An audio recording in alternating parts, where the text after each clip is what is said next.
Ada 3 jenis-jenis dividen polis menurut Goodman dan Zatter pada tahun 2015. Yang pertama itu constant payout ratio dividen polis.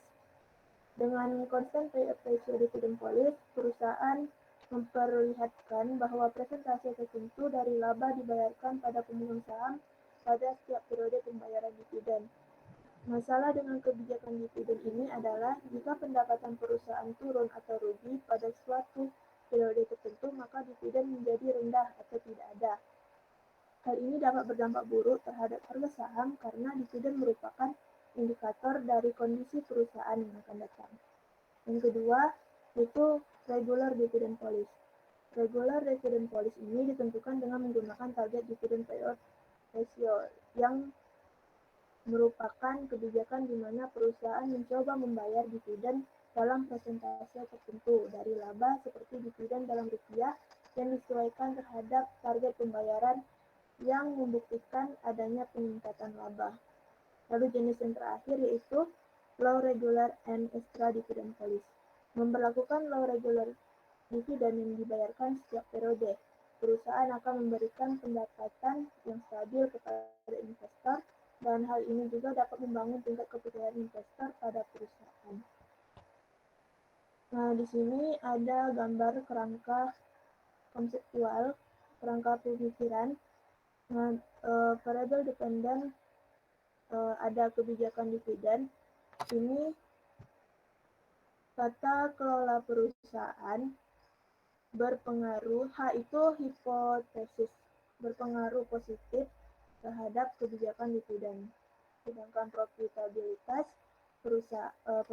perusahaan juga berpengaruh positif terhadap kebijakan dividen. Nah, di pertumbuhan perusahaan berpengaruh negatif terhadap kebijakan dividen dan bisnis model disclosure ini berpengaruh positif juga terhadap kebijakan dividen. Dan variabel kontrolnya itu ukuran perusahaan. Variabel dan pengukuran ini ada 2 variabel. Yang pertama variabel dependen dan variabel independen. Di variabel dependen ini menggunakan rumus payout sama dengan total dividen dibagi net earning. Lalu di variabel independen ada profitability, firm size, dan ownership structure. Di ownership structure diukur dengan menggunakan 2 kelompok variabel. Inside ownership atau IO diukur dengan persentase saham yang dimiliki oleh direksi atau CEO dan keluarga. Kemudian outside ownership concentration atau OOC diukur menggunakan persentase kepemilikan saham di luar pihak manajemen lebih dari 10%. Untuk menganalisis faktor-faktor yang mempengaruhi dividen polis, misalnya kita menggunakan sampel 317 perusahaan non finansial yang terdaftar di Bursa Efek Indonesia dengan total sampel yang digunakan. Nah, kriteria-kriterianya itu ada 3. Yang pertama, perusahaan non finansial yang terdaftar di Bursa Efek Indonesia pada tahun 2010 sampai 2014. Lalu perusahaan yang menerbitkan laporan keuangan dan dividen secara rutin dan lengkap selama tahun 2010 sampai 2014. Dan yang ketiga, mata uang yang digunakan perusahaan tersebut adalah dalam bentuk rupiah. Nah, berdasarkan kriteria-kriteria di atas, diperoleh 445 sampel dari 88 perusahaan dikali dengan 5 tahun. Namun, terdapat data yang akurat, maka setelah menyeleksi data tersebut, diperolehlah 385 sampel dari 77 perusahaan dikali dengan 5 tahun. Nah, untuk contoh soal yang payout ratio ini, misalnya dari laporan keuangan IDX pada perusahaan PT Bank Sentral Asia Tbk, pembayaran dividen kas 2021 sebesar 13,73 triliun, sementara laba bersih sebesar 31,41 triliun. Nah, menggunakan rumus payout tadi, 13,73 triliun dibagi 31,41 triliun sama dengan 43,7%. Ini yang selanjutnya yaitu profitability. Contohnya, perusahaan C memiliki nilai aset secara keseluruhan sekitar 200 juta dan laba bersih sekitar 30 juta. Sedangkan perusahaan B memiliki aset sekitar 150 juta dengan net income 25 juta. Selanjutnya, mari berasumsi bahwa perusahaan C dan D adalah sejenis. Apabila melihat net income-nya, perusahaan C terlihat menguntungkan. Untuk memastikan hitungan return on asset perusahaan C dan D menggunakan rumus ROE. Nah, ini ROE perusahaan C 30 juta kita dapat dari laba bersih dibagi nilai aset secara keseluruhan 200 juta dan dikali 100 hasilnya 15%. Dan di ROE perusahaan D 25 juta net income-nya dibagi aset yang dimiliki perusahaan D yaitu 150 juta, kemudian dikali 100 hasilnya 16,66%. Jadi perusahaan C masih kalah efisien dengan D. ROE perusahaan C tercatat hanya 15%, sedangkan ROE yang dicatat perusahaan D mencapai angka 16,66%. Dari hasil ini pula kita bisa melihat bahwa meskipun laba bersih D lebih sedikit dari C, tetapi soal efisien perusahaan ini lebih jelas untuk lebih menguntungkan. Nah, ini firm size, contoh firm size. Kita pakai data PT Wijaya Karya Beton, TWK. Pada tahun 2019, firm size itu rumusnya LN dikali total aset.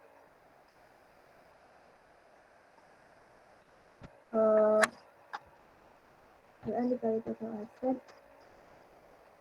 Ini LN itu kan tahun 2019, terus dikali total asetnya.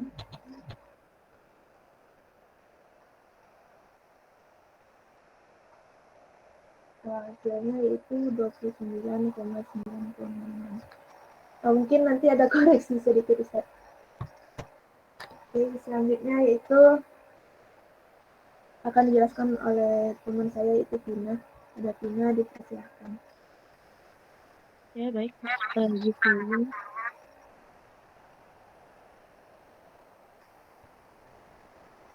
Suaranya jelas nih. Jelasin. Saya kayak mantul dari apa deh kan? Kenapa?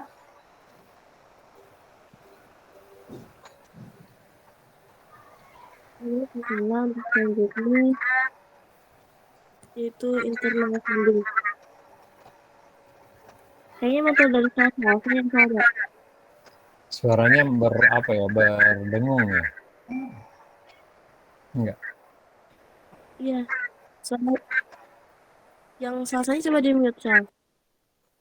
Nah, Ya, baik oke. untuk Lanjut. selanjutnya Nah. internal funding. Nah, di sini pendanaan internal atau internal funding mengacu pada penggunaan sumber daya keuangan organisasi yang ada untuk membayar efisiensi energi terbarukan atau proyek pembangkitan lainnya daripada mencari pendanaan eksternal. Nah, metode ini yaitu metode yang paling sederhana untuk menandai proyek gitu, dan memungkinkan organisasi untuk memperoleh manfaat finansial penuh dari proyek energi daripada membayar sebagian kepada penyedia pembiayaan. Metode ini untuk pendanaan internal mencakup operating of capital budgeting, expenditures, self-funding, energy saving performance, kontrak, atau ISPSP, capital investment plan, revolving loan fund, dan internal carbon freezing. Revolving ya. Yes.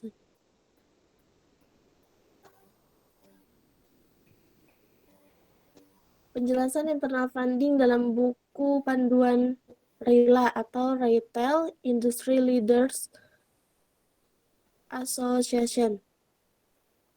Operating or capital budgeting expenditure, cara menggunakan modal atau anggaran operasional yang ada. Memberdayakan cabang atau lokasi individu untuk mengidentifikasi potensi peningkatan dan kemudian menggunakan anggaran operasional mereka sendiri untuk menandainya. Menciptakan proses persetujuan yang dipercepat di mana peningkatan energi membutuhkan waktu lebih sedikit untuk ditinjau dan disetujui sebagai bagian dari penganggaran modal. Dari sini ada keuntungan dan kerugiannya. Untuk keuntungannya itu ada strategi sederhana yang menggunakan proses penganggaran yang ada. Yang kedua, tidak memerlukan biaya peraturan atau manajemen yang ekstensif. Kemudian untuk kekurangannya, tidak menjamin ketersediaan pendanaan untuk proyek energi di tahun-tahun mendatang. Kemudian ada juga proses penganggaran yang ada mungkin berjalan lambat atau tidak dirampingkan.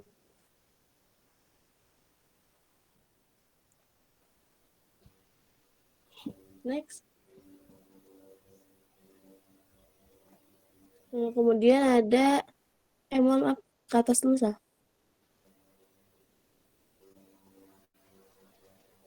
Yang self funding energi. Salah.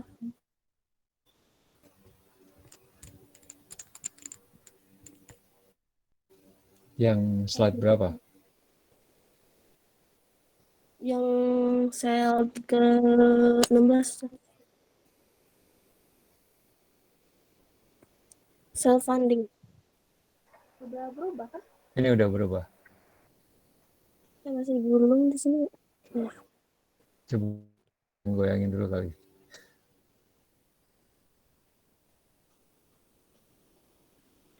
Self-funded energy performance contract, energy saving performance contract, atau kontrak kinerja penghemat energi adalah salah satu metode paling umum dan merupakan langkah-langkah efisiensi energi.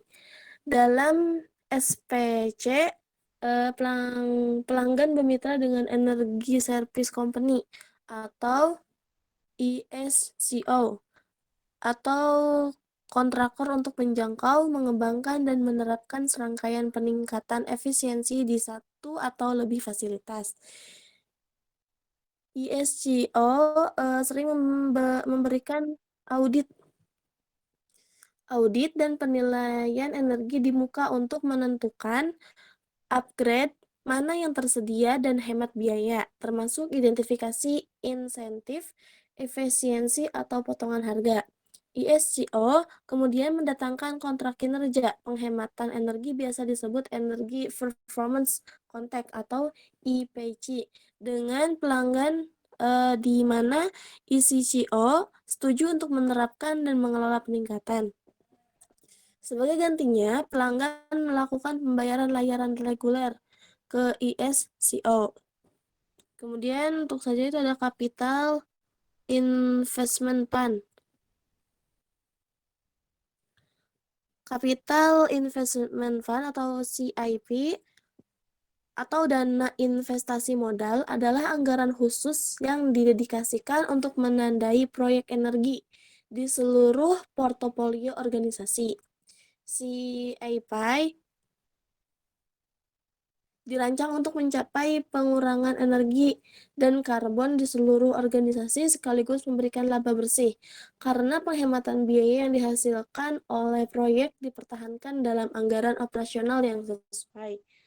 Di sini ada keuntungan dan kerugiannya. Untuk keuntungannya itu ada melibatkan manajer fasilitas dan memangku kepentingan lainnya untuk mengidentifikasi proyek untuk pendanaan. Kemudian ada juga menunjukkan komitmen berkelanjutan terhadap kinerja energi melalui alokasi modal berulang. Terus yang ketiga ada menyediakan kumpulan uang khusus untuk proyek yang dapat dikelola dan dilacak secara efisien. Dan untuk kekurangannya sendiri itu harus sering diisi ulang karena tabungan tidak dikembalikan ke dana. Kemudian mendapatkan dukungan untuk alokasi modal berulang bisa jadi sulit.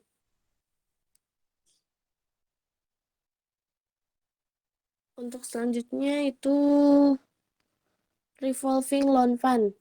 Revolving loan fund dikenal juga sebagai Green Revolving Fund atau GRF. Revolving loan fund RLF atau dana pinjaman bergulir adalah kumpulan modal internal yang digunakan untuk menandai beberapa putaran proyek energi. Beberapa penghematan biaya yang dicapai digunakan untuk mengisi kembali dana atau berputar, yaitu berputar gitu. Sehingga menciptakan siklus pendanaan berkelanjutan yang dapat dipertahankan tanpa batas.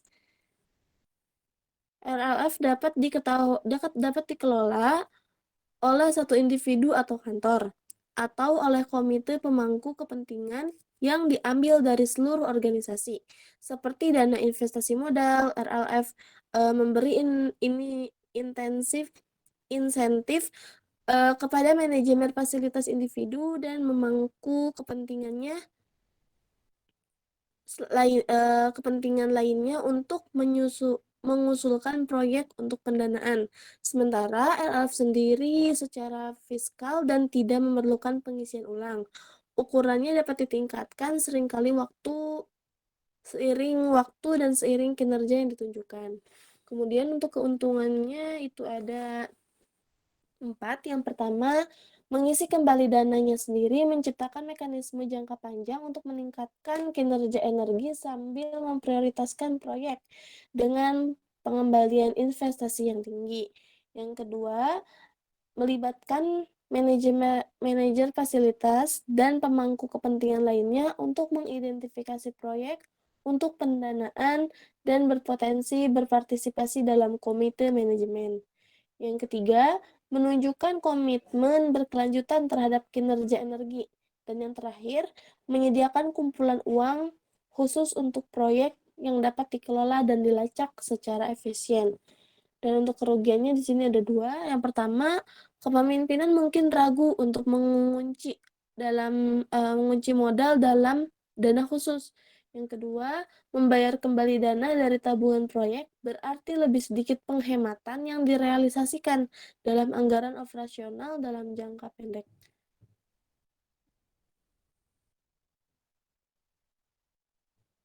Selanjutnya, internal carbon price. Internal carbon pricing atau penetapan harga karbon internal adalah kebijakan yang membebankan biaya pada emisi gas rumah kaca yang dihasilkan oleh operasi organisasi. Hal ini memungkinkan organisasi untuk menginternalisasi biaya lingkungan dan sosial di kegiatannya dan memberi insentif pada strategi emisi yang lebih rendah. Nah, harga karbon biasanya disusun dalam salah satu dari 2 cara. Yang pertama itu real price atau dolar per ton, di mana departemen, cabang, atau subdivisi lain membayar dana sebanding dengan jumlah karbon yang mereka keluarkan. Dana tersebut kemudian digunakan untuk berinvestasi dalam efisiensi energi dan proyek energi terbarukan yang mengurangi emisi organisasi. Kemudian yang kedua yaitu price signal atau dolar per ton, di mana biaya karbon muncul sebagai item baris dalam keuangan organisasi dan digunakan untuk menginformasikan keputusan tentang investasi modal, manajemen risiko, dan perencanaan strategis. Di sini ada keuntungan dan kerugiannya juga, kekurangan. Yang keuntungan ini ada 3. Yang pertama itu mendapatkan pendapatan dari harga karbon dapat digunakan untuk menandai dana untuk peningkatan bangunan. Yang kedua, menciptakan insentif struktural yang mendorong organisasi ke arah kegiatan yang lebih efisien dan rendah emisi. Kemudian yang ketiga, lindung nilai terhadap risiko regulasi harga karbon eksternal di tingkat kota, negara bagian, regional, dan nasional. Kemudian untuk kekurangannya juga ada 3. Yang pertama, itu menciptakan kompleksitas, akuntansi, dan manajemen tambahan. Kemudian yang kedua, kepemimpinan mungkin ragu-ragu untuk mengenakan harga karbon. Dan yang terakhir, praktek terbaik masih muncul untuk penetapan harga karbon, praktek yang relatif baru. Mungkin cukup sekian yang dapat saya dan Salsa sampaikan. Untuk kurang lebihnya mohon maaf. Wassalamualaikum warahmatullahi wabarakatuh.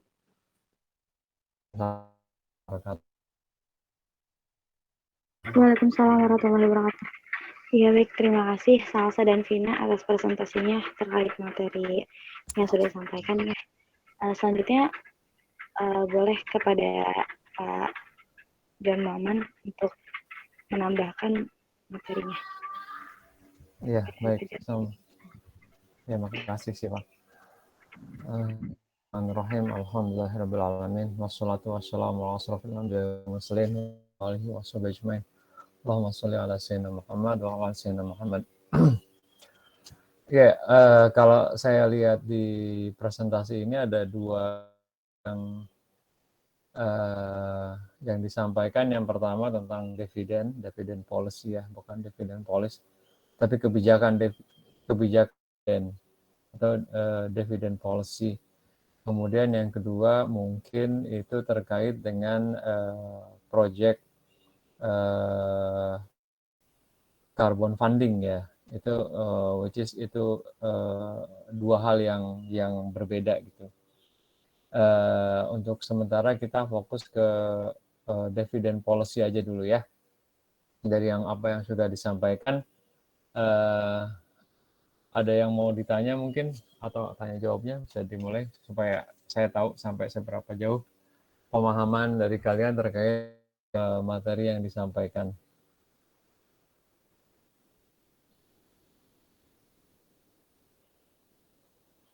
Ada pertanyaan kah?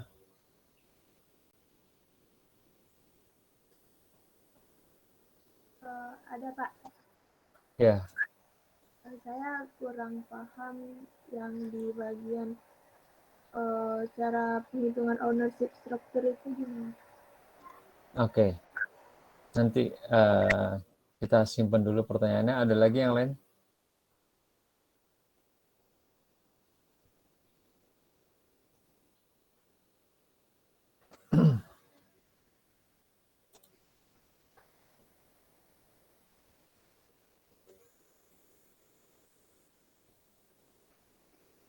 Yang saya sharing kelihatan nggak ya? Kelihatan Pak. Sudah Pak. Kelihatan ya. Oke, sebentar saya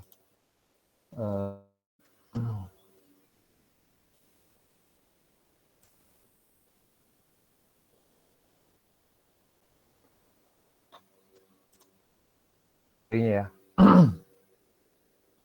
Kita hari ini kita belajar policy aja dulu. Kalau internal funding itu relatively itu fokus ke bagaimana untuk dalam rangka mendapatkan keuntungan atau memanfaatkan peluang-peluang yang ada yang diberikan oleh beberapa negara, di mana dalam rangka untuk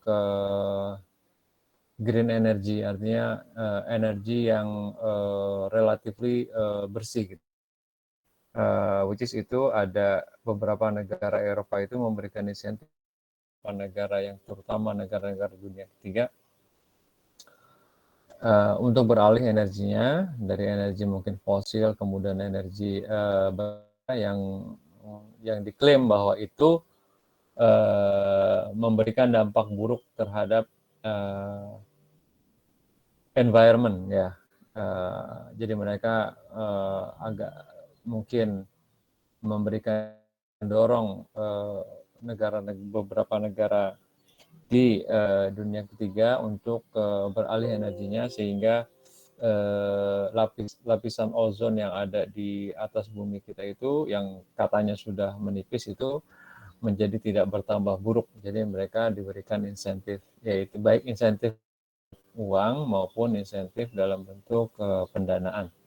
which is itu agak berbeda dengan yang namanya kita pelajari dari istilahnya fokus pelajaran kita hari ini adalah dividend policy.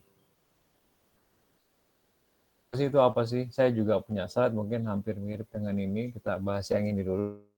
Dividend policy adalah kebijakan dividen. Kebijakan yang memutuskan apakah perusahaan akan mendistribusikan laba yang diperoleh kepada pemegang saham dalam bentuk dividen tunai atau menahan laba tersebut untuk diinvestasikan kembali sebagai retained earning. Jadi kalau kalian misalnya melihat laba rugi,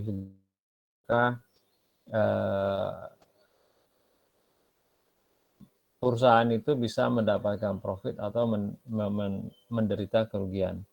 Kalau kita ngomongin dividend policy, otomatis perusahaan dalam kondisi untung ya, gitu kan. Setelah dapat pendapatan, kemudian dikurangi biaya, kemudian dapat EBIT, gitu kan. EBITDA, kemudian ada ya dikurangi beban interest, kemudian dikurangi lagi beban tax, dapatlah namanya EAT atau earning after tax atau laba bersih seperti yang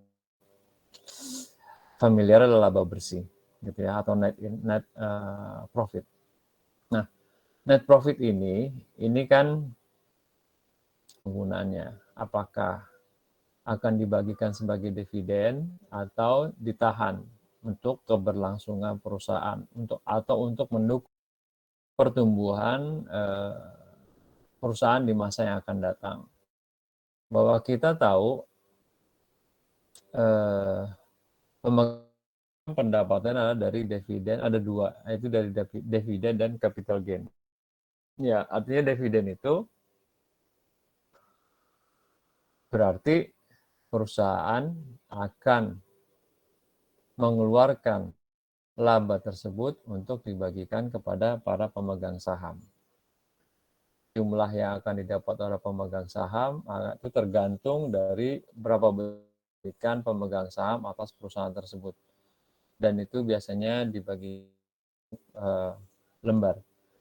Misalnya saya punya 100 lembar. Nah, kebijakan yang diputuskan di dalam rapat umum pemegang saham, kalau pembagian dividen itu nanti diputuskan di rapat umum pemegang saham ya, atau RUPS sebagai organisasi tertinggi di perusahaan. Jadi di RUPS itu nanti RUPS dengan penggunaan laba perusahaan itu maka akan mengajukan usulan pemegang saham berapa jumlah yang akan dibagikan kepada pemegang saham, atau malah direksi memutuskan untuk mengajukan ya. Jadi bukan memutuskan penggunaan, tapi memutuskan tujuan bahwa seluruh laba itu tidak dibagikan kepada pemegang saham. Nah, nanti RUPS itulah rapat umum pemegang saham, itulah yang nanti akan diputuskan berapa yang akan dibagikan sebagai dividen. Apakah 10%, apakah 50%, apakah 100% semua dibagikan sebagai dividen, atau tidak dibagikan sama sekali. Nah, di dalam mata pelajaran ini kita nanti akan mempelajari, tadi ada beberapa teori yang sudah melalui materi ini, yaitu teori-teori dividend policy. Jadi ada beberapa pendekatan atau teori yang mendasari kalau misalnya dividen itu dibagikan itu apa gitu maksudnya, atau apa sinyalnya gitu ya. Kalau tadi saya ngomong misal dividen dari laba perusahaan 20% dibagikan sebagai dividen, maka 20% itu adalah namanya dividen payout ratio. Jadi kalau kalian lihat nanti istilah dividen payout ratio, berarti itulah jumlah persentase yang dibagikan sebagai dividen, gitu ya. Nah, tadi rumusnya sudah disampaikan. Total yang akan dibagikan kepada dividen dibagi dengan profit yang didapat oleh perusahaan. Nah, pendekatan atau beberapa terkait sama dividend policy yang disampaikan oleh presenter slide ini pertama, teori pertama bird in the hand theory, yaitu oleh Brigham and Houston. Teori ini menyatakan bahwa umpamalah burung di dalam tangannya. Artinya kita sebagai pemegang saham mengharapkan dua dari uang yang kita tanamkan di dalam perusahaan. Yang pertama itu kita mendapatkan dividen, ya, bagian daripada keuntungan perusahaan. Yang kedua, capital gain. Capital gain itu artinya keuntungan yang kita peroleh dari modal yang kita tempatkan dalam rangka apabila dijual kembali kepada pihak lain. Misalnya saya punya Adaro misalnya ya, ADRO. Nah, saya punya saham Adaro, waktu itu saya beli harganya 2.000 lembar. Gitu kan, 2.500 per lembar. Dengan saya beli saham misalnya saya beli 1 lembar lah gitu ya. Berarti saya harus bayar 2.500 gitu kan per lembar. Nah, dari saham yang saya miliki sebanyak 1 lembar tersebut, maka nanti apabila dalam Adaro itu mendapatkan keuntungan, let's say nanti di tahun 2020 setelah 2022 nanti periodenya, biasanya nanti mungkin di bulan-bulan Maret, April itu kan keuangan 2022-nya sudah selesai. Nanti akan ada RUPS tahunan ya yang akan membahas kinerja perusahaan dan kemudian akan nambah agenda yaitu penggunaan laba ditahan, penggunaan laba perusahaan. Nah, apabila saya punya 1 lembar 2.500, apabila saya tahan misalnya saya tersebut sampai nanti mungkin tahun 2023 ternyata Adaro 2022 ini mendapatkan keuntungan anggaplah 100 miliar gitu ya, 100 miliar rupiah. Nah, dari 100 miliar itu nanti akan diputuskan berapa yang akan dibagikan sebagai dividen dan berapa yang akan diperuntukkan sebagai laba ditahan, yang mana perusahaan diharapkan akan terus bertumbuh. Nah, untuk bertumbuh itu artinya perlu tambahan modal ya, gitu kan. Kalau tambahan modal dari internal, maka bisa saja pemegang saham itu menambah modalnya, sehingga modal perusahaan atau dari laba yang didapat dari perusahaan sebesar 100 miliar itu digunakan semuanya atau sebagian atau berapapun yang diputuskan sama RUPS untuk mendukung pertumbuhan di masa yang akan datang. Maka tadi disampaikan oleh ada beberapa hal yang berdampak positif dan berdampak negatif terhadap kebijakan dividen. Salah satu yang berdampak negatif adalah pertumbuhan perusahaan. Kalau perusahaan itu bertumbuhnya di tahun depan itu cukup tinggi, kemungkinan membutuhkan tambahan modal. Jadi apabila pemegang modal, maka mungkin laba perusahaan yang tidak dibagikan kepada pemegang saham, tapi diputar kembali di dalam untuk mendukung pertumbuhan laba tersebut. Nah, sekarang balik lagi ke teori bird in the hand. Artinya bagi pemegang saham, kalau dalam bentuk dividen, perusahaan sudah untung nih, gitu kan ya. Perusahaan untung sehingga dianggap itu keuntungan itu udah di tangan nih. Jadi kalau kita pemegang saham, keuntungan ini kalau udah di tangan ini tinggal dibagiin aja. Sedangkan apabila keuntungan itu masuk lagi ke dalam perusahaan, maka kita harus menunggu tahun depan kira-kira perusahaan itu pertama untung nggak tahu gitu ya, karena dalam perjalanannya bahwa project planningnya tumbuh dan mendapatkan keuntungan yang mungkin lebih besar, tapi kan pada kenyataannya kan belum tentu nanti seperti itu. Jadi teori ini menggambarkan bahwa ini keuntungan ngapain kita putar lagi ke dalam perusahaan gitu kan, mendingan keuntungan sudah ditahan ini ya udah dibagiin aja sebagai dividen, artinya kita sudah untung, ngapain kita mengambil risiko untuk menaruh uang itu kembali diputar ke dalam perusahaan sehingga berpotensi untuk tidak dapat keuntungan gitu ya. Maka teori ini disebut bird in the hand, artinya burung itu digambarkan sebagai keuntungan. Ngapain burung itu kita lepas untuk kita berekspektasi bahwa tahun depan kita dapat burung yang lebih gede lagi. Jadi kita meresikokan keuntungan yang sudah di tangan untuk mendapatkan keuntungan yang lebih besar, ada ketidakpastian. Jadi teori ini ya udah kalau memang ya udah dibagiin aja daripada keuntungan ini diputar di dalam perusahaan kan gitu ya. Jadi kalau pemegang saham untungnya kan tadi saya bilang ada dua, ada namanya dividen, ada namanya capital gain. Kalau misalnya capital gain itu adalah tadi saya beli satu lembar saham Adaro dengan harga 2.500. Hari ini misalnya saham Adaro itu adalah sebesar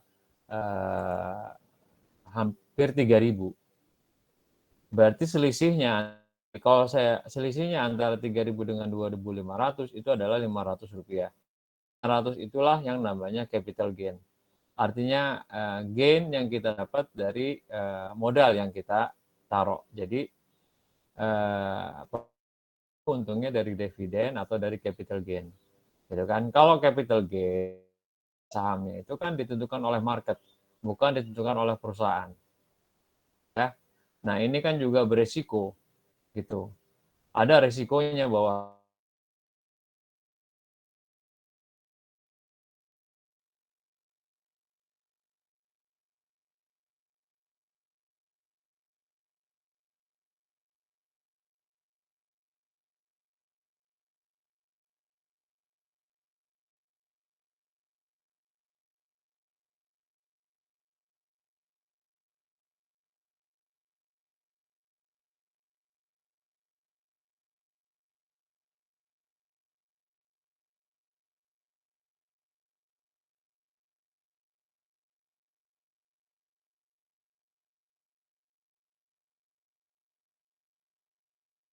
Maaf Pak, suaranya nggak terdengar Pak.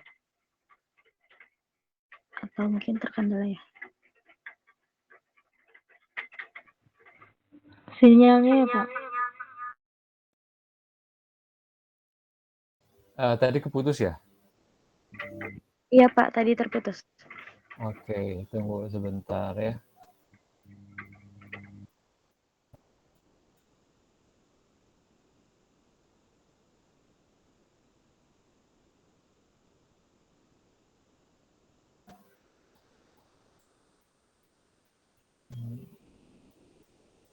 Saya nggak tahu nih tiba-tiba komputernya ada masalah.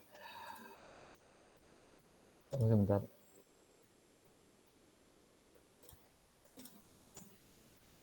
Udah kelihatan belum? Sudah ya.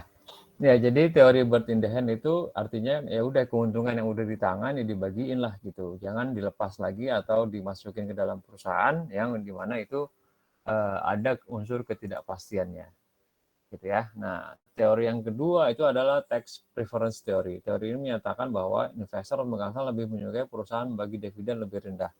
Artinya setiap dividen yang dibagikan itu ada tax yang akan dibebankan oleh negara, which is masing-masing negara tentu berbeda. Kalau di Indonesia itu setiap kita dapat hasil dari deposito, hasil dari tabungan gitu ya, bagi hasil dari deposito atau bagi hasil dari tabungan ataupun bagi kita dapat bagian dari dividen itu akan kena pajak. Jadi mereka berharap bahwa ya sudah mendingan dividennya nggak usah gede-gede, silakan diputar kembali dalam perusahaan, nanti perusahaan bertumbuh besar sehingga kita akan mendapatkan nilai perusahaan bertambah sehingga kita mendapatkan capital gain yang lebih besar. Gitu ya, karena capital gain itu kan masuk di dalam penghasilan pribadi, which is itu nanti kena pajak, tapi kan itu pajaknya nanti perhitungannya di akhir tahun. Kalau dividen kan langsung dipotong. gitu ya. Jadi ini agak bertentangan dengan teori yang bird in the hand. Kemudian ada teori signaling theory oleh Brigham and Houston. Jadi teori ini mengatakan bahwa kalau misalnya perusahaan itu atau manajemen itu dikatakan bagus apabila perusahaan itu membagikan dividen.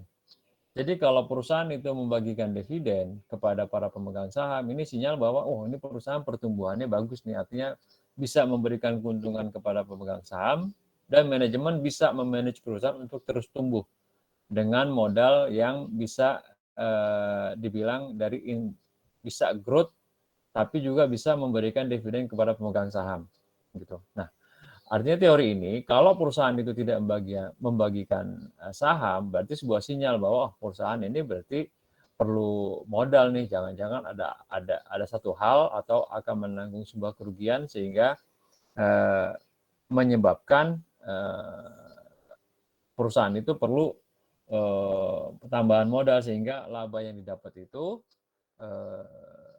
tidak bisa dibagikan kepada pemegang saham ya. Jadi dividend policy-nya itu merupakan sinyal, apakah sinyalnya positif atau sinyalnya negatif, kata gitu ya. Teorinya bahwa kalau sinyalnya bahwa dibagikan dividen berarti sinyalnya positif, kalau tidak dibagikan berarti sinyalnya negatif, maka disebut signaling teori. Nah, yang berikutnya itu adalah agency teori. Agency teori ini bahwa menyatakan bahwa hubungan keagenan. Jadi kita bukan agen seperti kita dalam perspektif umum bahwa kayak Ray White atau agen-agen seperti itu ya. Agensi ini bahwa dianggapnya manajer atau di dalam teori sebenarnya bukan manajer tapi direksi. Direksi merupakan agen daripada pemegang saham atau disebut prinsipal. Jadi kalau saya sebagai pemegang saham, nah saya akan menunjuk direksi untuk menjalankan perusahaan. Ya, jadi kita di sini tolong di-split dulu antara pemegang saham sama direksi ya. Kita mungkin nanti menemui bahwa ya dia pemegang saham, ya dia direksi juga gitu. Tapi di sini dipisah antara pemegang saham sebagai entitas tersendiri, kemudian direksi sebagai entitas tersendiri. Jadi pemegang saham itu sebagai pemodal gitu kan. Nah, direksi itu sebagai yang menjalankan usaha gitu ya. Kalau di dalam syariah mungkin pemegang saham itu sohibul mal gitu kan, direksinya itu mudharib. Jadi maka direksi itu disebut agen gitu, agen untuk menjalankan perusahaan. Maka disebut di sini adalah agency teori. Jadi hubungan antara pemegang saham dengan direksi ya, yang kadang-kadang pemegang saham maunya kemana, mungkin direksi akan bergerak kemana, atau ada ketidakpercayaan dari pemegang saham kepada agennya atau kepada direksi gitu ya. Nah, biasanya di sini ada perbedaan kepentingan atau konflik gitu ya. Kalau kita direksi kepengennya itu perusahaan itu labanya besar gitu, tumbuh gitu, besar supaya apa? Supaya gajinya bisa bertambah, supaya bonusnya bisa bertambah. Gitu kan wajar ya dalam kaitan itu. Sementara kalau pemegang saham, berarti dia kalau misalnya tahun depan labanya lebih besar sehingga bonusnya lebih besar, gajinya lebih besar. Nah, untuk mendukung pertumbuhan laba tersebut, direksi itu kepengen ya udah kalau untung jangan dibagiin tapi diputar kembali dalam perusahaan gitu ya. Tapi kalau pemegang saham kan kepengennya ya udah saya kepengen itu kalau untungnya dibagiin gitu. Jangan diputar terus saya kapan menikmati keuntungan dari modal yang saya tanamkan gitu ya. Nah, karena ada perbedaan kepentingan tersebut, bisa jadi muncullah konflik kepentingan. Jadi pemegang saham menginginkan pengembalian lebih besar dan secepat-cepatnya atas investasi yang mereka tanamkan, sedangkan direksi menginginkan kepentingan diakomodasi dengan memberikan kompensasi atau insentif yang sebesar-besarnya atas kinerja dalam menjalankan perusahaan. Gitu ya. Nah, itu namanya teori agency teori gitu. Adanya perbedaan kepentingan antara prinsipal dengan agennya atau pemegang saham dengan si direksinya. Nah, bahwa Di sini juga ada teori life cycle theory, which is teori ini mengatakan bahwa kemampuan perusahaan dalam menghasilkan uang melampaui kemampuannya untuk menemukan peluang investasi yang menguntungkan.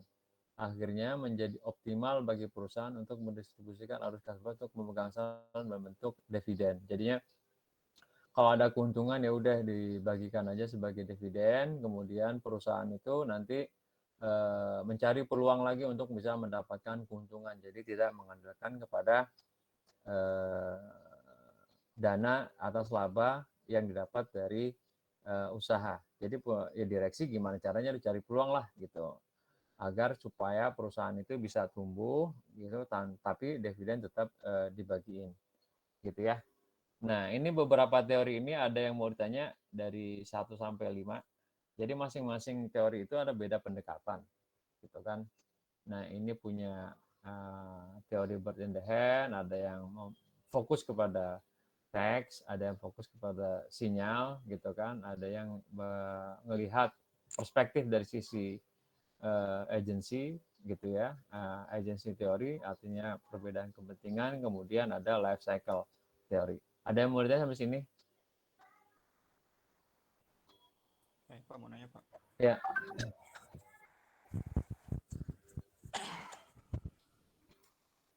Jadi kalau dalam hal ini ya tadi yang dibahas dividen sama capital gain itu bisa dibilang ini apa ada terjadi kebelah dua kubu gitu ya Pak. Ada yang berargumen kalau yang dividen itu kan tadi katanya bagi perusahaan yang udah stabil gitu ya Pak, daripada muterin uangnya terus ya udah dibayar aja ke dividen. Terus kalau misalkan capital gain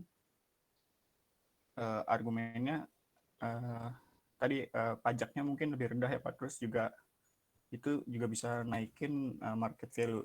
Nah, kalau di dividen itu pembayarannya stabil apa gimana Pak? Per tahun apa gimana gitu pembayarannya? Ya,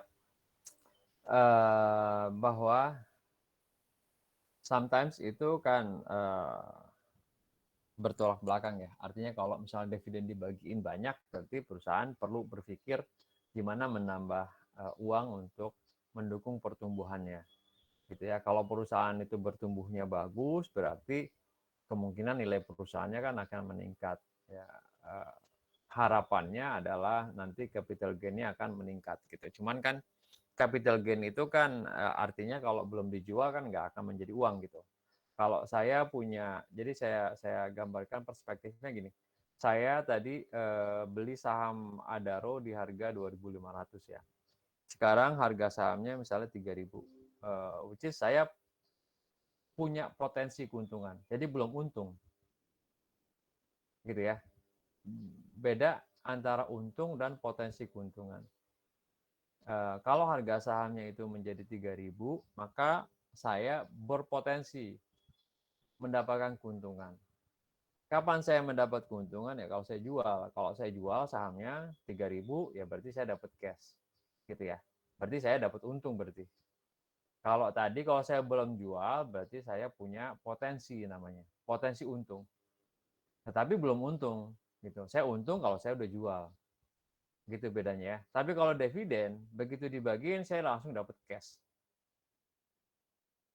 Gitu. Jadi kalau misalnya kita mengharapkan capital gain yang bertumbuh setiap tahun. Oke, berarti dari laba ya jangan dibagiin lah gitu.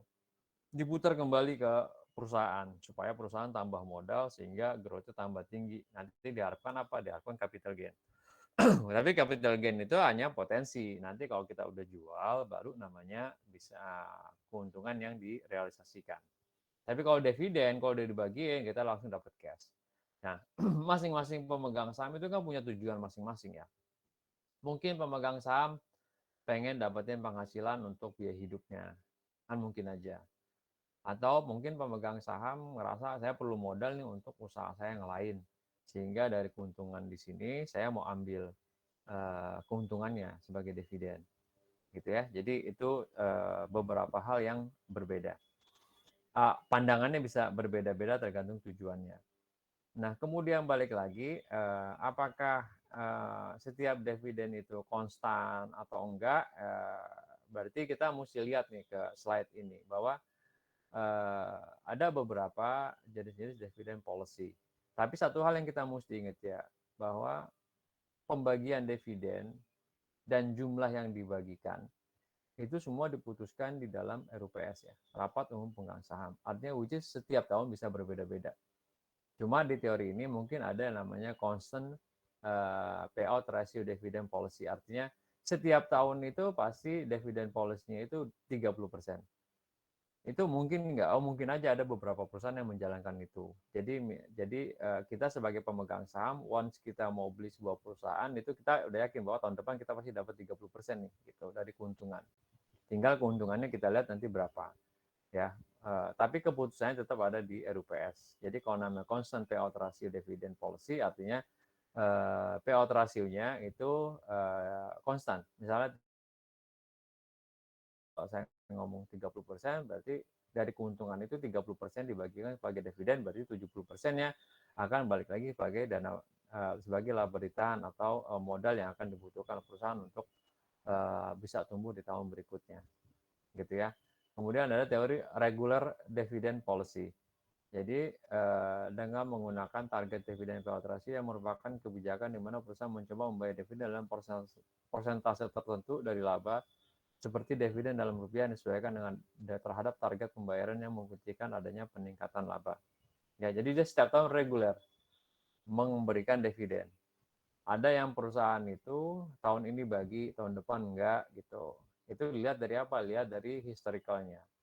Gitu kan. Ini teorinya, tapi keputusannya tetap nanti di dalam RUPS. Jadi kita kalau misalnya mau beli sebuah perusahaan, mau beli saham perusahaan, ya kita kan bisa ngelihat dalam beberapa tahun historicalnya dia bagi dividen berapa, gitu ya. Kalau konstan 30%, berarti estimasi tahun depan dia bagian sekitar 30%, gitu ya.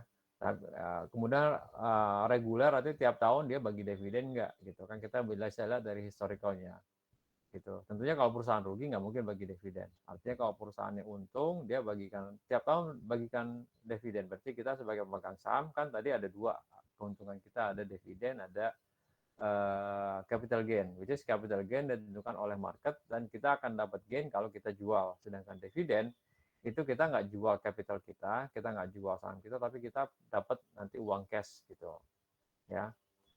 Kemudian ada low regular and extra dividend policy, memberikan memberlakukan low regular dividend yang diberikan setiap periode perusahaan akan memberikan pendapatan yang stabil kepada investor. Hal ini juga untuk membangun tingkat kepercayaan investor pada perusahaan. Oke, artinya kita kalau tiap tahun dapat dividen walaupun jumlahnya mungkin nggak terlalu besar, minimal kita tahu bahwa tiap tahun kita dapat berapa uang yang akan kita bisa dapat, ya. Nah, balik lagi gitu kan sebagai teori kayak tadi buat in the hand. Ya udah, kalau memang keuntungan yang udah kita dapat ya dibagiin lah gitu. Jangan semua diputar terus, nanti resikonya bertambah besar, gitu ya. Itu beberapa teori yang terkait sama itu. Nah, kemudian ini kerangka konseptual yang tadi disampaikan, tata kelola yang baik itu perusahaan yang baik itu akan memberikan dampak yang positif terhadap perusahaan tentunya. Gitu ya. Artinya kebijakan dividennya, kalau ini berarti agensi teorinya harusnya gap-nya semakin kecil gitu karena pemegang saham itu percaya terhadap integritas dan tata kelola yang ditunjukkan oleh direksi, ya. Begitu juga dengan profitabilitas perusahaan. Kalau perusahaan profit terus gitu kan, itu memberikan dampak yang baik terhadap kebijakan dividen. Dividen udah dibagiin, perusahaan tetap tumbuh. Dividen dibagiin, perusahaan tetap tumbuh gitu. Nah, kalau pertumbuhan perusahaan, artinya kalau perusahaan tumbuhnya itu signifikan growth-nya, maka dia perlu banyak modal. Modal itu pasti ada dua, dari internal atau dari eksternal. Kalau dari internal berarti diharapkan dari laba. Laba yang dihasilkan oleh perusahaan itu jangan dibagiin sebagai dividen, tapi digulung terus dalam perusahaan sehingga aset perusahaan bertambah besar, ya, dengan laba tersebut bisa mendukung investasi-investasi baru yang diperlukan capex ya oleh perusahaan untuk tetap tumbuh atau untuk ekspansi. Nah, sehingga ini memberikan dampak yang negatif terhadap dividend policy, kemungkinan dividen payout ratio-nya kecil atau malah nol gitu ya. Kemudian bisnis model disclosure, artinya disclosure itu kan diungkapkan terbuka. Bisnis model yang terbuka yang bagus, nah ini bisa berdampak positif ya terhadap dividend policy. Itu yang disampaikan oleh presenter. Nah ini kalau rumus-rumus ini mungkin nggak terlalu ini ya, ini cuma contoh dividen payout ratio. Gitu ya. Di sini ada contoh ROA dan ROE, mungkin nanti kita bahas kalau kita memang ada waktunya karena relatively nggak berhubungan secara langsung. Sampai di sini ada pertanyaan?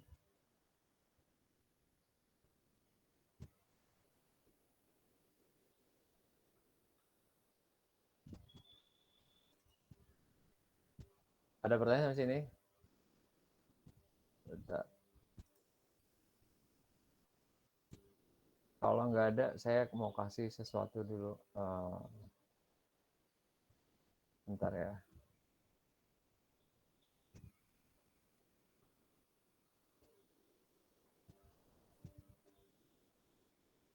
Kelihatan nggak? Iya. Oke. Ya, kelihatan, Pak. Ini teorinya ya. Dividen payout ratio itu dividen dibagi dengan laba bersih. Kemudian ini teori yang tadi. Sekarang kalau kalian lihat beberapa informasi di kalau perusahaan-perusahaan yang yang akan membagikan dividen, biasanya setelah keputusan misalnya, oh kita akan bagi dividen, kapan dividen itu, gimana prosedur dividen itu dibagi gitu kan ya. Secara garis besar, kalau misalnya perusahaan yang TBK kan itu pasti diumumkan, kalau perusahaan yang private pasti kan nggak akan diumumkan. Nanti akan ada namanya tanggal pengumuman. Gitu. Kapan dividen itu nanti akan dibayarkan, nanti ketemulah kalian namanya istilah declaration date ya, tanggal pengumuman. Kemudian ada cum date ya, kalau ada istilah cum date berarti tanggal pencatatan pemegang saham. Artinya misalnya hari ini tanggal perusahaan Adaro akan bagian dividen, misalnya pengumumannya bulan sebelumnya ya. Dengan cum date misalnya 14 Juli 2022. Artinya siapa saja yang menjadi pemegang saham, siapa saja yang jadi pemegang saham Adaro sampai dengan akhir hari tanggal 14 ini, kan nanti kan market close di jam 3.15 ya gitu. Jam 3.30 sebetulnya, tapi kalau tradingnya jam 2.50 gitu kan. Kita bisa nge-bid ataupun jual. Nah, berarti kalau kita masih sebagai pemegang saham sampai dengan tanggal 14 Juli, maka kita berhak untuk mendapatkan dividen, gitu ya. Nah, nanti akan ada istilah tanggal pembayaran. Tanggal bayar tanggal berapa? Misalnya tanggal bayar tanggal 31 Juli. Satu lembar dapat misalnya 20 perak gitu ya, 20 rupiah. Berarti kalau saya punya 100 lembar, maka saya dapat berapa tuh? 2.000 ya. Berarti tanggal 31 Juli nanti saya akan dapat 2.000 rupiah nanti langsung masuk ke akun saya gitu ya. Jadi kalau ada istilah-istilah, kalau misalnya pembayaran dividen itu ada namanya declaration date, ada namanya cum date. Cum date ini nanti akan dipisah, yaitu pasar tunai dan pasar reguler. Kemudian ada dividen date ya, tanggal pemisahan dividen, kemudian akan ada tanggal pembayaran atau istilahnya nanti payment date gitu ya. Contohnya misalnya bentar, kalian misalnya buka aja Yahoo gitu ya, Yahoo Finance. Ini kelihatan ya di ini sekalian ya, di layar kan kelihatan ya. Misalnya kalian buka aja kalau di Yahoo Finance itu, misalnya kalian buka saham apa, BBCA ya, Bank BCA, tambahin JK itu untuk yang di Indonesia. Nanti akan keluar informasi seperti ini, gitu kan. Hari ini saham BCA itu berapa, misalnya hari ini sahamnya 7.025 ya, berarti 7.025 per lembar. Which hari ini itu naik 25 poin atau 0,36%, gitu kan. Nah, kemarin kan kita udah belajar istilahnya price earning ratio, kemudian penilaian perusahaan ya. Itu mungkin beberapa informasinya bisa kita dapat di sini. Nah, informasi banyak di sini kalau kalian mau cari, misalnya ya contohnya ini terkait sama dividen ya gitu. Kita hari ini kita tentang dividen. Jadi dividennya itu yang kemarin yang udah dibagikan itu 145 rupiah per lembar ya, atau 2,04%. Kan kita kalau ngitung apa ya, dari laba, dari kita misalnya harga sahamnya 2.000, nah 145 itu berapa persen dari saham, jumlah harga sahamnya, bukan jumlah harga sahamnya, gitu ya. Jadi kita hari ini ex dividend date-nya kemarin dihitung di Maret 2022, gitu kan. Nah, nanti kita dapatnya di tanggal ini payment date-nya, gitu ya. Gitu. Jadi satu lembarnya dapat 145 perak. Kemarin ada PE ratio, jadi price to earning ya. Nah, harga saham sekarang itu dibandingkan dengan earning atau laba itu berapa rasionya. Jadi semakin kecil sebenarnya berarti harganya semakin murah, gitu ya. Jadi kita bayar 7.000, dia bisa menghasilkan keuntungan berapa? Itu dengan hasil keuntungan dengan apa ya? Tentu dengan dibandingkan dengan laba, gitu ya. Ini earning per share berarti dapatnya per saham itu sebetulnya 263. Tadi kan laba dibagi dengan jumlah saham, itu namanya earning per share. Pendapatan per saham 263, tapi yang dibagi itu adalah sebesar 145 rupiah, berarti sisanya itu adalah dipakai sebagai modal perusahaan. Gitu. Ada pertanyaan?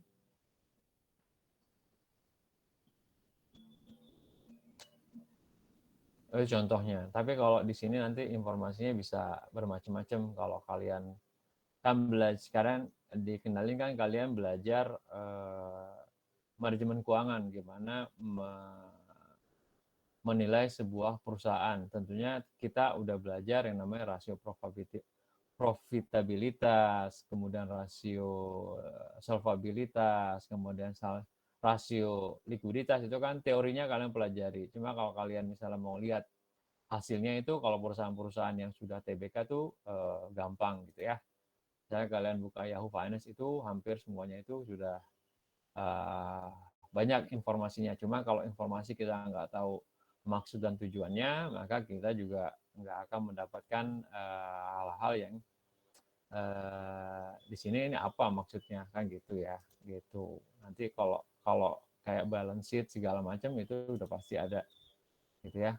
Kalau kalian mau lihat beberapa informasi, misalnya earning estimate, ini ada, kemudian revenue, gitu ya, earning history, ada EPS beberapa tahun segala macam, current estimate, EPS growth, segala macam itu kalian bisa buka Yahoo Finance, atau mungkin ada beberapa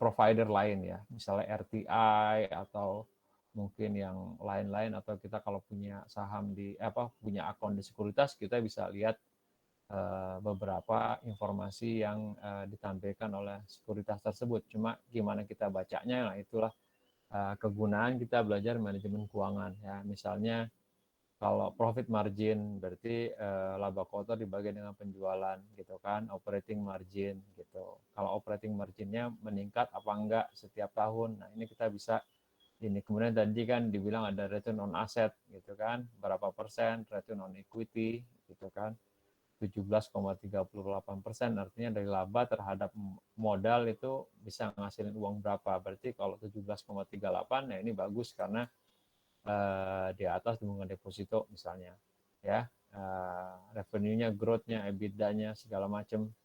Nah ini sebenarnya informasi banyak ya. banyak. Maka kita perlu belajar laporan keuangan itu namanya kalau kita misalnya sebagai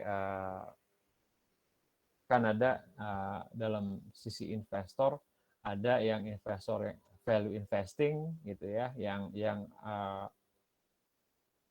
menahan barang atau saham kita karena kita mengharapkan capital gain yang besar gitu ya. Tapi ada yang scalper ya atau yang trading yang misalnya beli pagi jual siang atau beli hari ini mungkin 3 hari jual, itu tujuannya adalah trading. Ada yang tujuannya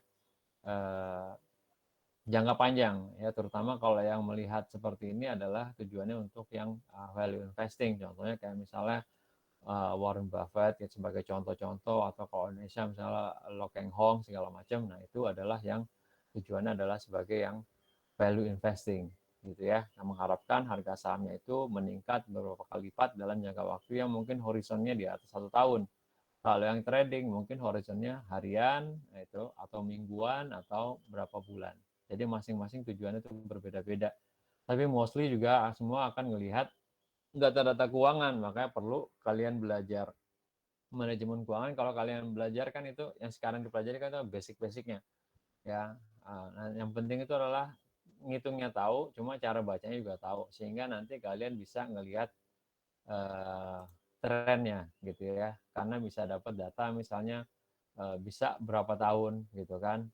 Nah itu bisa bermacam-macam nanti tujuannya, jadi nggak hanya khusus untuk kalian belajar untuk kepentingan kuliah, tapi bisa berguna untuk kalian sendiri gitu ya.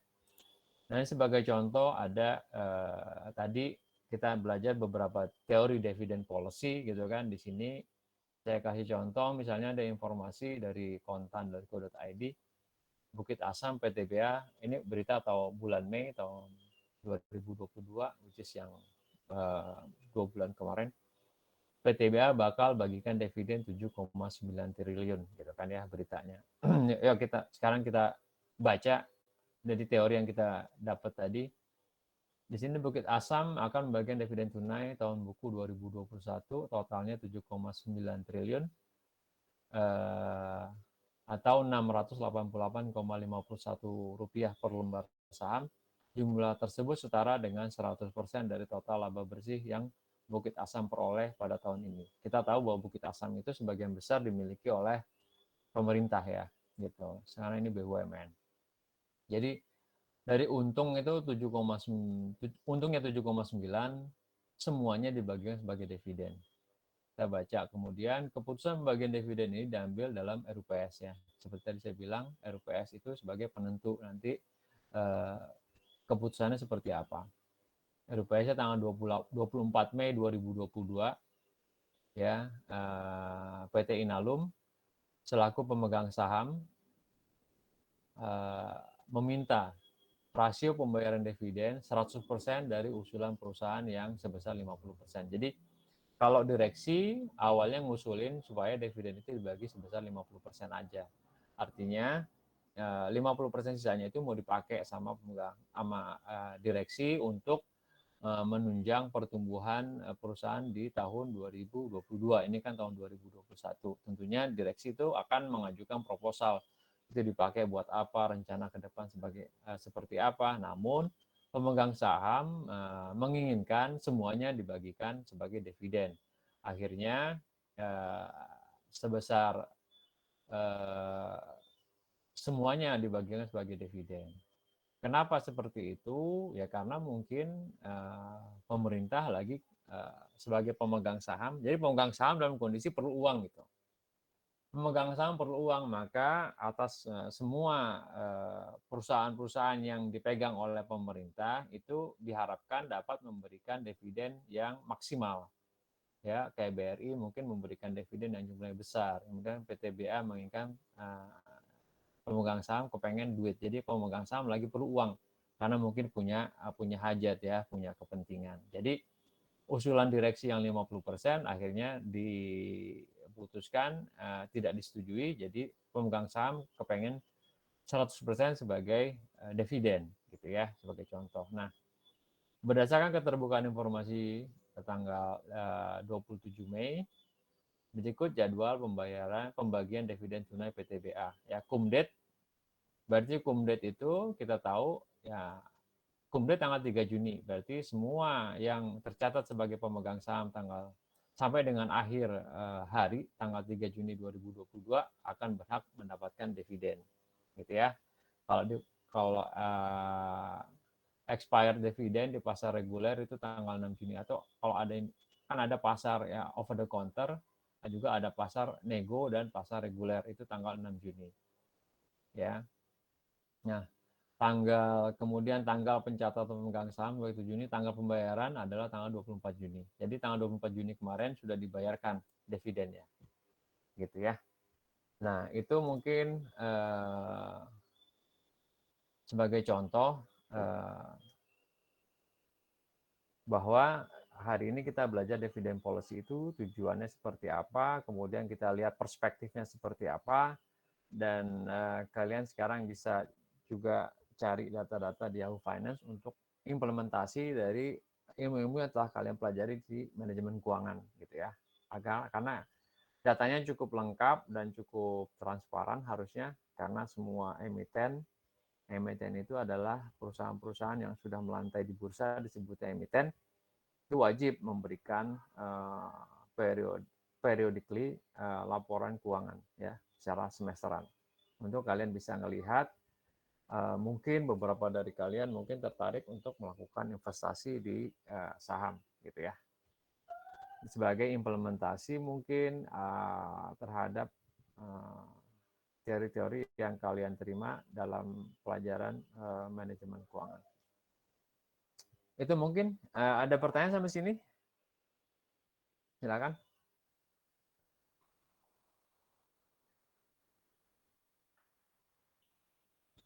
Saya nggak tahu kalau di SEBI-nya sendiri sudah ada sosialisasi atau sudah ada literasi keuangan terkait sama pasar modal mungkin?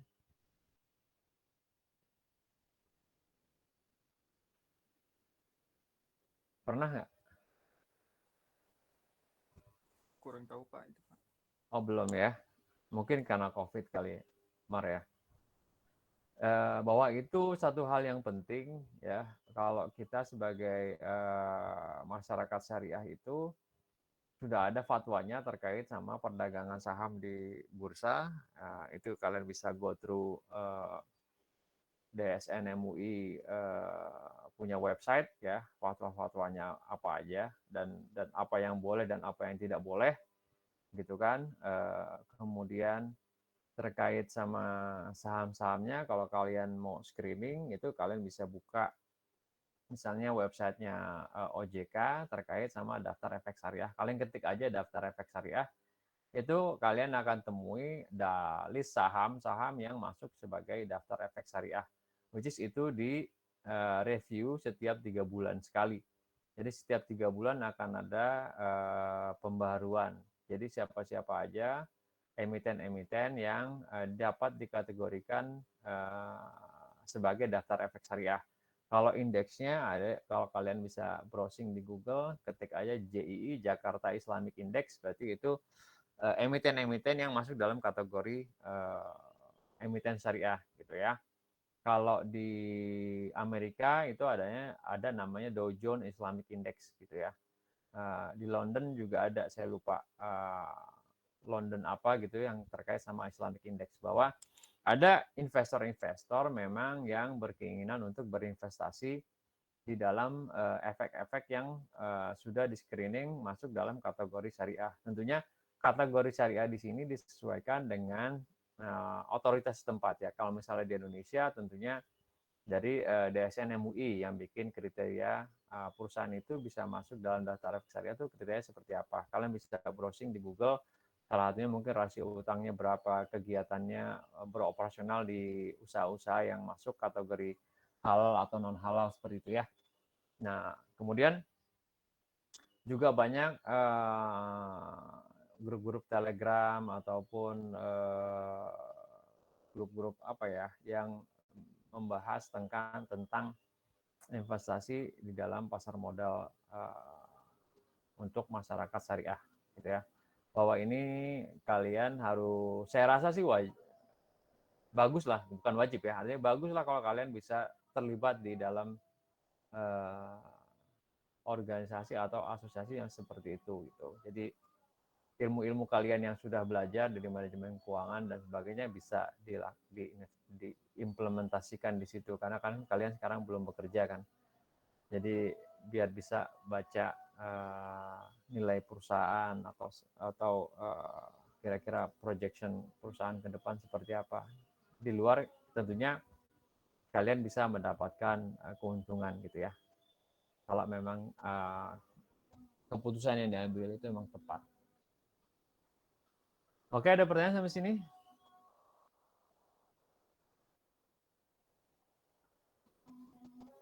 Oke, kalau nggak ada, itu mungkin apa yang bisa saya sampaikan, bahwa dari ilmu manajemen keuangan yang sudah kalian dapatkan, dari rasio dan cara penilaian perusahaan dan sebagainya, mungkin kalian bisa mendapatkan keuntungan ya kalau kalian mulai berinvestasi.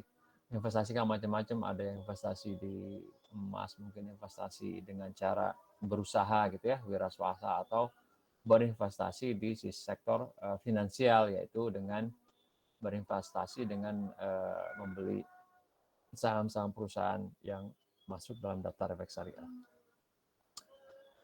Mungkin kalau nggak ada pertanyaan, berarti kita sudahi perkuliahan kita hari ini. Berarti kita nanti ketemu Sabtu berikutnya ya. Karena Sabtu ini memang saya ada banyak pertemuan orang tua terkait sama anak yang baru masuk. Yuk kita akhiri perkuliahan kita hari ini dengan sama-sama kita membaca doa penutup majelis. Bismillahirrahmanirrahim.